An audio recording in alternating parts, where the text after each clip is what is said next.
माँ, ये सिर्फ एक शब्द नहीं है, जीवन की ये वो भावना होती है जिसमें स्नेह, धैर्य, विश्वास कितना कुछ समाया होता है। मेरी माँ हीराबा आज 18 जून को अपने 100वें वर्ष में प्रवेश कर चुकी हैं, यानी उनका जन्म शताब्दी वर्ष प्रारंभ हो रहा है।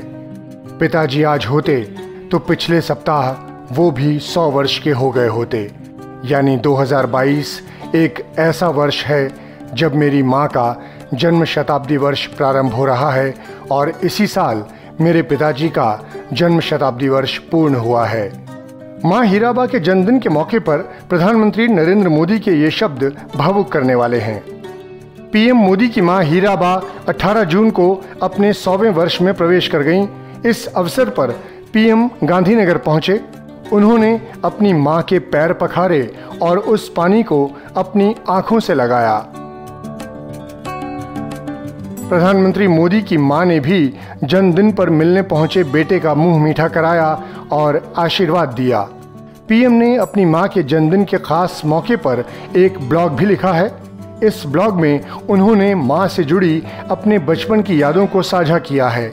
पीएम मोदी ब्लॉग में आगे लिखते हैं, मेरी मां को अपनी मां यानी मेरी नानी का प्यार नसीब नहीं हुआ था। एक शताब्दी पहले आई वैश्विक महामारी का प्रभाव तब बहुत वर्षों तक रहा था। उसी महामारी ने मेरी नानी को भी मेरी माँ से छीन लिया था। माँ तब कुछ ही दिनों की रही होंगी। उन्हें मेरी नानी का चेहरा, उनकी गोद कुछ भी याद नहीं है। आप सोचिए, मेरी माँ का बचपन माँ के बिना ही बीता।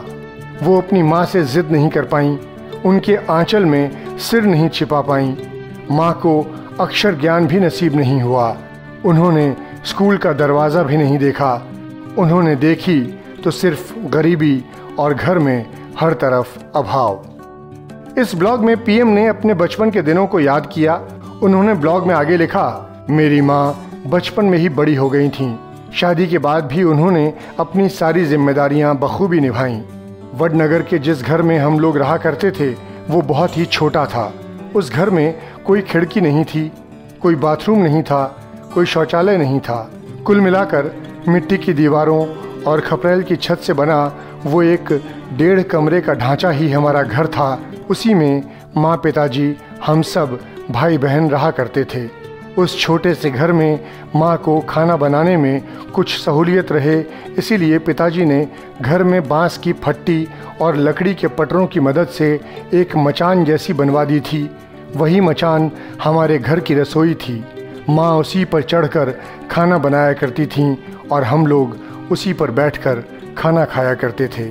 घर चलाने के लिए 2-4 पैसे ज़्यादा मिल जाएं, इसके लिए माँ दूसरों के घर के बर्तन भी मांजा करती थीं। समय निकालकर चरखा भी चलाया करती थीं, क्योंकि उससे भी कुछ पैसे जुट जाते थे। कपास के छिलके से रुई निकालने का काम, रुई से धागे बनाने का काम, ये सब कुछ माँ खुद ही करती थीं। उन्हें डर रहता था कि कपास के छिलकों के कांटे हमें चुभ न जाएं। माँ के जन्मदिन पर प्रधानमंत्री का ये ब्लॉग आपको कैसा लगा? इस पर आपकी प्रतिक्रिया कमेंट सेक्शन में लिखकर हमें ज़रूर बताएं। साथ ही देश और दुनिया की तमाम बड़ी खबरों के लिए सब्सक्राइब करें आज तक। फालतू बात या बकवास नहीं करेंगे बर्दाश्त। खड़ी हो जाएगी खाट जब चित्रा लगाएगी वाट। वाट लगाती चित्रा त्रिपाठी। सिर्फ आज तक डिजिटल पर।